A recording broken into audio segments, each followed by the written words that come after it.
Digital দুনিয়ায় বেড়ে ওঠা জেনারেশন জেড প্রজন্ম। মোটা দাগে 1997 থেকে 2012 সালের ভেতর যাদের জন্ম তারাই হলো জেনজি বা জেনারেশন জেড। তারা বাংলাদেশের অর্থনীতি ও ভোক্তা চরিত্রে নতুন ধারা তৈরি করছে। তাদের উল্লেখযোগ্য অংশ freelancing, YouTube, content creation, e-commerce ইত্যাদি অনলাইন মাধ্যমে আয় করছে। তাদের খরচের প্রবণতাও একটু ভিন্ন। তারা ফ্যাশন, গ্যাজেট, ভ্রমণ ও লাইফস্টাইল এসবে খরচ করছে মুক্ত হস্তে। জেনজি প্রজন্ম কোথায় বেশি খরচ করে?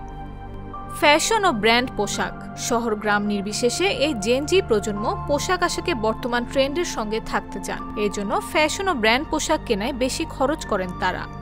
গ্যাজেট ও প্রযুক্তি পণ্য। এই প্রজন্ম ফেসবুক, ইউটিউব, হোয়াটসঅ্যাপ সহ সামাজিক যোগাযোগ মাধ্যমে বেশি সময় কাটায়। এজন্য স্মার্টফোন, ল্যাপটপ, হেডফোন সহ নানা ধরনের প্রযুক্তি পণ্য কেনায় বিপুল অর্থ খরচ করে তারা। ভ্রমণ ও ক্যাফে সংস্কৃতি। এই নতুন প্রজন্ম রেস্তোরাঁ, ফাস্টফুড, ক্যাফে, কফি শপে আড্ডা দিতে বেশ পছন্দ করে বিধায় এ খাতে বেশি খরচ করে। এছাড়া যখন তখন ঘুরে বেড়ানোর বাতিকও আছে এই প্রজন্মের, তাই ভ্রমণেও খরচ করে। বিনোদন। এই প্রজন্ম নেটফ্লিক্স, চরকির মতো বিভিন্ন প্ল্যাটফর্মে ঘুরে বেড়ায়, তাই বিনোদনের জন্য OTT platform, games, cinema, online সাবস্ক্রিপশনে বেশি টাকা খরচ করে। শিক্ষা ও দক্ষতা উন্নয়ন।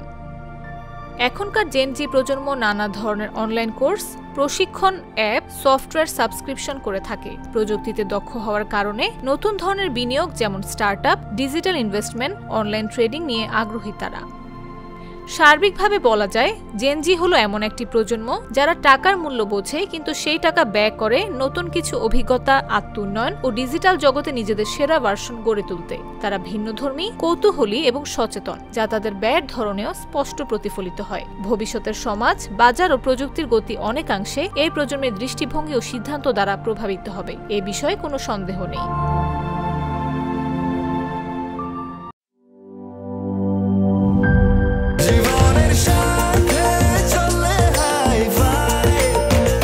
স্বাস্থ্যকর অল টাইম ফ্যামিলি কেক, সব সময় অল টাইম হেলদি লাইফ।